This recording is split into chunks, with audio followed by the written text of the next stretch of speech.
Hello guys, আমি আবার আজকেও রাসেল পার্কের উদ্দেশ্যে রওনা হলাম। তো বাসা থেকে নেমেই একটা স্ট্যান্ডে এসে একটা রিক্সা নিয়ে চলে আসলাম ঝালকুড়ি স্ট্যান্ডে। ঝালকুড়ি এসে অটোর অপেক্ষা করতে না করতে এক বড় ভাই ডাক দিল, সাথে সাথে অটোতে উঠে গেলাম। চলেই আমার নারায়ণগঞ্জ চাষার উদ্দেশ্যে দিলাম রওনা। তো রওনা দিয়ে চলে আসলাম চাষারা গোল চত্বরে।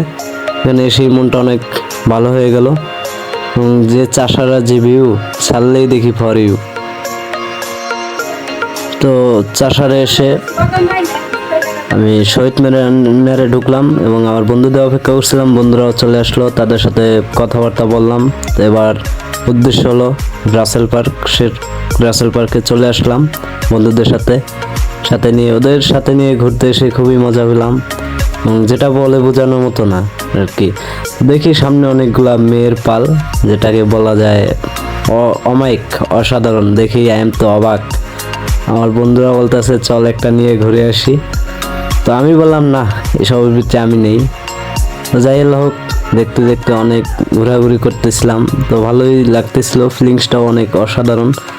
তো আসছি এমন টাইমে, বিকালটাও হয়নি, বাট যে কারণে একদমই ফাঁকা, মানুষজন ছিল না তেমন। তো অনেক গরমের ভিতরে হাওয়া খাইতে উপরে উঠলাম। উঠে তো আমি পিক নেওয়ার জন্য পোস্ট নিয়ে দাঁড়াইয়ে গেলাম। তো এক পর্যায়ে পিক তোলার জন্য পোস্ট নিতেছি। এরপর বন্ধুরা বলতেছে না, এখানে আর বেশিক্ষণ থাকা যাবে না। তো বাইরে হাঁটার জন্য আবারও রওনা দিলাম। ঘুরতে ঘুরতে এক পর্যায়ে বন্ধুরা বলতেছে ভালো একটা জায়গা দেখ, পিক তুলবো। সাথে নিয়ে গেছিলাম ডিএসএলআর ক্যামেরা। তো ওদের কথা অনুযায়ী আমিও বললাম আচ্ছা ঠিক আছে, সামনে একটা লোকেশন ভালো আছে, ওখানে গিয়ে পিকগুলো তুলি। তো কথা বলতে হাঁটতেছিলাম। এর ভিতরে আমার এক ফ্রেন্ডের গার্লফ্রেন্ড ফোন দিছে, তার সাথে আবার কথা বলার জন্য সে একটু পিছিয়ে পৌঁছে গেল। তো এইভাবেই আমরা বন্ধুরা ঘুরতেছিলাম আর আড্ডা দিতেছিলাম। আর একজন এক একটা মেয়ে দেখতেছিল। অনেকেই বলতেছিল যে এটা আমার ভালো লাগে, এটা আমার ভালো লাগে। এভাবে কথা বলতে হাঁটতেছিলাম। তো ওই ফ্রেন্ড আস্তে আস্তে আর একজনের ফোনে আবার কল আসলো, সেও আবার ধরলো। দুই ফ্রেন্ড মিলে তাদের গার্লফ্রেন্ডের সাথে কথা বলছিল। মাঝখানে শুধু আমি, আমার বেয়াই আর এক ফ্রেন্ড ছিলাম সিঙ্গেল। এরাই পারলাম না কোনো গার্লফ্রেন্ড বানাইতে বা তাদের সাথে কথাও বলতে। তো এরপরে আমরা ছবি তোলার জন্য পোস্ট নিতেছিলাম। আমার বেয়াই পোস্ট নিতেছিল আর আমার এক ফ্রেন্ড ক্যামেরা দিয়ে ছবি তুলতেছিল। এরপরে গেলাম রাসেল পার্কের বিপরীতে খাল ডেঙ্গিয়ে, তারপরে এর পাশেও আবার পার্কের মতনই, ঘোরার মতো জায়গা, দেখার মতনই। তো এখানে ঘুরতে এসে দেখি বেশ ভালোই লাগলো। তো ঘুরতে ঘুরতে বন্ধুদের সাথে বলা হইতেছিল যে কার কি অবস্থা এবং দিনকাল কেমন, কিভাবে যাচ্ছে, কে কয়টা করে রিলেশন করো।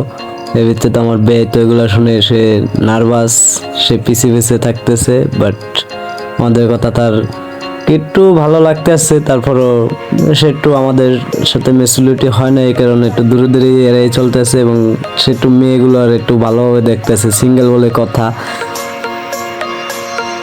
তো যাই হোক, এর আগেও আমার বেয়ের অনেক পছাইছি, বাট এবারও পছাই ফেললাম।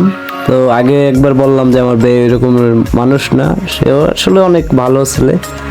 তবে কি আর বলবো, মেয়ে পায় না বিদায়, এই কারণেই প্রেমটা মনে হয় না বেয়ের। তো এক পর্যায়ে দেখতেছি এত গরম যে খালে মানুষ গোসল করতেছে। এই গোসল দেখে আমাদেরও খুব গরম লাগলো, পানির পিপাসা পাইলো এবং পাশেই দেখি শরবতের দোকান। তো কয়েক ফ্রেন্ড মিলে শরবত পান করলাম এবং তারপরে আবার লোকেশন চেক করে পিক তোলার জন্য সবাই পোস্ট নিতেছিলাম। এইভাবে ঘুরতে ঘুরতে অনেক ঘোরাঘুরি পরে আবার রাসেল পার্কের উদ্দেশ্যে আবার রওনা হলাম।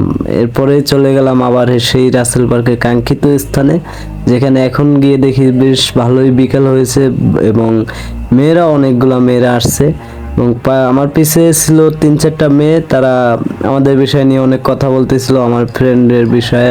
ওদের অনেক বাজে কি কমেন্ট করলো, একজনের এক একটা ভালো লাগে, এইসব বলতে এক পর্যায়ে রাসেল পার্ক থেকে আমরা বিদায় নেওয়ার সময় হলো এবং এখানে এসে আমাদের সবাই আজকে ভালো লাগলো। সবাই পোস্ট নিয়ে ছবি তুলছে, ঘোরাঘুরি করছি, খাওয়া দাওয়া করছি, আনন্দ করছি। তো অনেকই ভালো লাগলো। মধ্যে আমার বেয়াই তেমন আনন্দ পায়নি আজকে, তার নাকি আজকে একটা মেয়েও দেখে ভালো লাগে নাই, তো এই জন্য সে আর আনন্দ করতে পারে নাই। তারে দিলাম আমার ক্যামেরাম্যান হিসেবে ভিডিও করতে, সে ভিডিও করতেছিল।